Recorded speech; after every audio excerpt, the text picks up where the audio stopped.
Hey guys, this is P Tiger and welcome back to my channel. और आज हम अपने चैनल के ऊपर दोबारा से वुल्वरीन ओरिजिन्स की सीरीज को स्टार्ट करने जा रहे हैं, जिसको हमने कुछ टाइम पहले अपने चैनल के ऊपर शेयर करा था और आप लोगों को वो स्टोरी काफी ज्यादा पसंद आई थी। तो मैं आपको बताता चलूं कि अब तक हम लोग वुल्वरीन ओरिजिन्स के अंदर देखते आए हैं कि किस तरह से वुल्वरीन और उसका बेटा डैकिन जो है वो एक बहुत बड़े विलन के अंडर काम कर रहे थे, जिसका नाम रोमुलस था। और रोमुलस बेसिकली एक मिस्टीरियस वो शख्स है जिसने पूरी की पूरी वेपन एक्स प्रोग्राम को बनाया था और सारे के सारे वुल्वरीन, सैबरटूथ और इस तरह के और भी जो अलग अलग मेंबर्स थे वेपन एक्स के, उन सबको ट्रेन करने के लिए वही रिस्पॉन्सिबल था। इसके अलावा उनके दिमाग में जो वो प्रोग्राम डाला गया था जिसके जरिए वुल्वरीन को कंट्रोल किया जाता था, उसके पीछे भी रोमुलस ही शामिल था। और अभी तक हमें जो है रोमुलस के बारे में कुछ खास पता नहीं है कि उसका ओरिजिन क्या है, वो आया कहाँ से, वो कितना पुराना है। बस हम ये जानते हैं कि उसके पास वुल्वरीन जैसा हीलिंग फैक्टर मौजूद है, वो उसी की तरह एक बीसली इंसान है और वो भी बहुत ज़्यादा पुराना और लंबी टाइम से जीते हुए आ रहा है। और अभी रिसेंटली लास्ट एपिसोड्स के अंदर हमने देखा था कि वुल्वरीन जो है वो रोमुलस से मुकाबला करने के लिए आता है ताकि वो उसका थ्रोन और उसका पूरा का पूरा एम्पायर खत्म कर सके। लेकिन तभी जाकर उसको पता चल सकता है कि वुल्वरीन उसको मार के ये सब कुछ खत्म नहीं कर सकता है, क्योंकि अगर वुल्वरीन ने उसको मार दिया तो वो खुद अगला जो है रोमुलस बन जाएगा या फिर उसका बेटा डैकिन जो है वो अगला रोमुलस बन जाएगा। तो इसीलिए लोगन अब जो है नए तरीके तलाश कर रहा है रोमुलस को हराने के और इस पूरे के पूरे किस्से को खत्म करने के लिए। तो आज की इस वीडियो को शुरू करने से पहले मैं आपको बताता चलूं कि अब हम लोग जो है अपनी पूरी की पूरी वुल्वरीन ओरिजिन्स की स्टोरी को यहीं पे रैप अप करने वाले हैं। अब मैं यहाँ पे कोई भी बीच में गैप नहीं लूंगा, बल्कि एक साथ 10 से 11 इश्यूज हैं जो कि मैं आपके साथ शेयर करूंगा। इसके अंदर वुल्वरीन ओरिजिन्स के साथ साथ डार्क वुल्वरीन के भी कुछ इश्यूज हैं जो कि बीच में टाई इन का काम करेंगे। तो मैं इन सबको एक पूरी टोटल कंप्लीट स्टोरी बना के आपके साथ शेयर कर रहा हूँ और आई होप कि उसको मैं डेली बेसिस पे आपके साथ शेयर करूंगा, तो आपको देखने में और भी ज्यादा मजा आएगा। तो इस वीडियो को स्टार्ट करने से पहले मेरी बस आपसे एक ही रिक्वेस्ट है कि अगर आप चैनल पे फर्स्ट टाइम आ रहे हैं तो मैं आपसे यही कहना चाहूंगा कि प्लीज हमारे चैनल को सब्सक्राइब कीजिए इस तरह का ऑसम कंटेंट को सपोर्ट करने के लिए, ताकि मैं इस तरह के ऑसम वीडियोस आपके लिए हमेशा बनाते रहूं। सो गाइस, चलिए बिना किसी और बात के अपनी इस वीडियो को स्टार्ट करते हैं।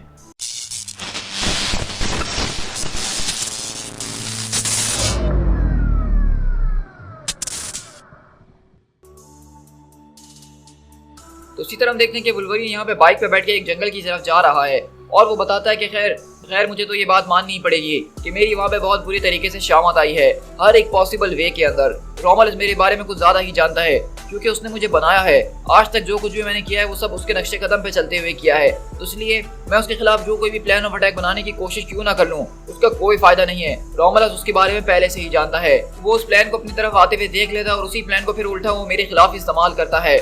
और ये सब कुछ तब से होता आ रहा है जब से मेरी सारी की सारी पुरानी मेमोरीज वापसी लौट कर आई हैं और जब से मैंने रोमुलस को मारने के बारे में सोचा है। रोमुलस चाहता है कि मैं उसके थ्रोन के ऊपर राज करूं। उसका पॉइंट ये है कि या तो मैं या मेरा बेटा डैकिन वो उसकी जगह ले सके, लेकिन ना ही मैं उस थ्रोन के ऊपर बैठना चाहता हूं और ना ही डैकिन को बैठने दूंगा। मैं ये बात जरूर जानता हूँ कि डैकिन जो है उस थ्रोन को चाहता है और शायद वो उसके लिए मेरी जान भी ले ले, लेकिन मैं ये सब होने नहीं दूंगा। अब इस सब को रिजॉल्व करने का सिर्फ एक ही रास्ता बचा है कि मुझे किसी न किसी तरीके से रोमुलस को डिस्ट्रॉय करने का तरीका ढूंढना होगा। लेकिन मैं इसकी जान लेके उसको मार नहीं सकता हूँ, मुझे इसके लिए कुछ और सोचना पड़ेगा। मुझे उसके थ्रोन को डिस्ट्रॉय करना होगा और ये वो रीजन होगा जो कि रोमुलस ने कभी नहीं सोचा होगा कि मैं कर सकता हूँ। यही मेरा प्लान है। खैर ये प्लान मेरा तो नहीं है, ये मेरे एक दोस्त का प्लान है जिससे कुछ दिनों पहले मैंने बातचीत करी थी सारे के सारे मसले के ऊपर, और उसने मुझे ये मशवरा दिया कि तुम जो रोमुलस के पीछे नहीं बल्कि उसके थ्रोन के पीछे जाओ। और मैं ये तो कहना जरूर चाहूंगा कि उस वक्त मुझे उसकी बात इतनी समझ में नहीं आ रही थी, लेकिन अब जाके लग रहा है कि उसकी बातों में दम जरूर था। मुझे इन सारी की सारी चीजों को अंजाम देने के लिए पहले कुछ पजल्स को पीसेस के अंदर जोड़ना होगा और उसकी शुरुआत यहाँ से होगी। और इसी तरह हम देखते हैं कि बेसिकली लोगन यहाँ पे एक पुराने से जंक यार्ड के अंदर आता है और बोलता है कि ब्रूस, मैं तुमसे यहाँ पे मदद मांगने के लिए आया हूँ। और हम देखते हैं कि वो यहाँ पे किसी और से नहीं बल्कि ब्रूस बैनर से मिलने के लिए आया है और कहता है कि अगर तुम यहाँ पे किसी कबाड़ को बेचने के लिए आए हो तो मेरे ख्याल से तुम्हें रुक जाना चाहिए, क्योंकि अभी बिजनेस आवर्स नहीं है। मिस्टर बैरिंगटन यहाँ पे आएंगे तो तुम उनसे बात कर लेना। मैं तो सिर्फ यहाँ पे नाइट वॉचमैन हूँ और कुछ भी नहीं, लेकिन अगर तुम कुछ पार्ट दिखाना चाहते हो तो मैं उनको देख जरूर सकता हूँ और ज्यादा से ज्यादा तुम्हें सिर्फ $20 ही दे सकता हूँ। और इसके अलावा मैं आजकल जो हूँ फिजिक्स की ट्यूशन भी पढ़ा रहा हूँ। यूजुअली मैं ऑनलाइन ही पढ़ाता हूँ, लेकिन तुम्हारे केस के अंदर मैं तुम्हें फिजिकली भी पढ़ा सकता हूँ। वैसे मैं $60 चार्ज करता हूँ 1 घंटे का, जो कि मेरे जैसे टीचर्स के हिसाब से बहुत ही ज्यादा कम है। तो वहीं से लोगन बोलता है कि मैं यहाँ पे किसी की तलाश कर रहा हूँ। तुम किसी चीज की तलाश कर रहे हो या किसी शख्स की तलाश कर रहे हो? क्योंकि तुम जानते हो कि मेरी वो जिंदगी खत्म हो चुकी है लोगन, अब वो मर चुका है। तो बेसिकली मैं आपको बता चलूं कि ये वो टाइम है जब कॉमिक्स के अंदर ब्रूस बैनर जो है वो हल्क नहीं बन पा रहा था। ये वो टाइमलाइन चल रही है जब वर्ल्ड वॉर हल्क और फॉल ऑफ द हल्क के इवेंट नहीं हुए थे, क्योंकि अब हमें पता है कि ब्रूस बैनर दोबारा से हल्क बन सकता है। तो ये स्टोरी उससे पहले की है। तो लोगन बोलता है कि मेरे साथ खेल तमाशे करने की कोशिश मत करो बैनर, कि तुम जानते हो कि तुम और मैं दो ऐसे शख्स हैं जो कि पेशेंट्स के लिए बिल्कुल भी नहीं जाने जाते हैं। वहीं से बैनर बोलता है कि हाँ मैं इस बात को जानता हूँ और मैं ये भी जानता हूँ कि तुम अच्छी हियरिंग के लिए बहुत ज्यादा मशहूर हो। तो मुझे ये बात समझ में नहीं आ रही कि मुझे अपनी बात तुमसे बार बार रिपीट क्यों करनी पड़ रही है। क्या मैंने तुम्हें सिंपली तौर पे नहीं बताया कि नो मोर हल्क नो मोर स्मैश? लेकिन अगली पल हम देखते हैं कि वहाँ पे किसी चीज़ की आवाज़ आती है। तो वुल्वरीन बोलता है कि आखिरकार अब ये क्या चीज़ थी। तो वहीं से बैनर बोलता है कि बड़ी लगता है कि तुमने यहाँ पे आके बहुत ही बड़ी गलती कर दी है। और अगले पल हम देखते हैं कि वहाँ पे ऊपर कोई शख्स खड़ा होता है। तो वहीं से लोगन बोलता है कि हाँ, लगता है कि मैंने गलती तो कर दी है, क्योंकि इस वक्त मेरे मुंह के ऊपर फोर्ड टॉरस जो है एक टॉम स्टोन की तरह आ रही है। और अगले पल हम देखते हैं कि वो आदमी जो है वुल्वरीन के ऊपर एक गाड़ी उठा के फेंकता है और लोगन उससे बहुत मुश्किल से बचता है और कहता है कि what the Wolverine, I believe कि तुम्हें स्कार तो याद होगा, मेरा बेटा। और अगले पल हम देखते हैं कि यहाँ पे स्कार जो है वो बेसिकली वुल्वरीन के ऊपर अटैक करने के लिए आ जाता है और अंधाधुंध उसको मारना शुरू करता है और उसको यहाँ से वहाँ उठा के फेंक रहा होता है। और स्कार बोलता है, क्या तुम मुझे यहाँ पे रुकने के लिए नहीं कहोगे? क्या तुम मुझसे भीख नहीं मांगोगे कि मैं इस छोटे चूहे को ना मारूं? तो ब्रूस बोलता है कि नहीं, मैं नहीं मारने वाला हूँ और मैं इस बात को जानता हूँ कि तुम उसको मार ही नहीं सकते हो। तो स्कार बोलता है, क्या ये मेरे लिए एक चैलेंज है? और वहीं से हम देखते हैं कि सारे के सारे चैलेंज के चक्कर में यहाँ पे वुल्वरीन की सही तरीके से शामत आ रही है, जहाँ पे स्कार को बहुत ज़बरदस्त तरीके से पेल के ज़मीन के अंदर गाड़ देता है और कहता है कि आखिरकार ये हो क्या रहा है, ये मर क्यों नहीं रहा।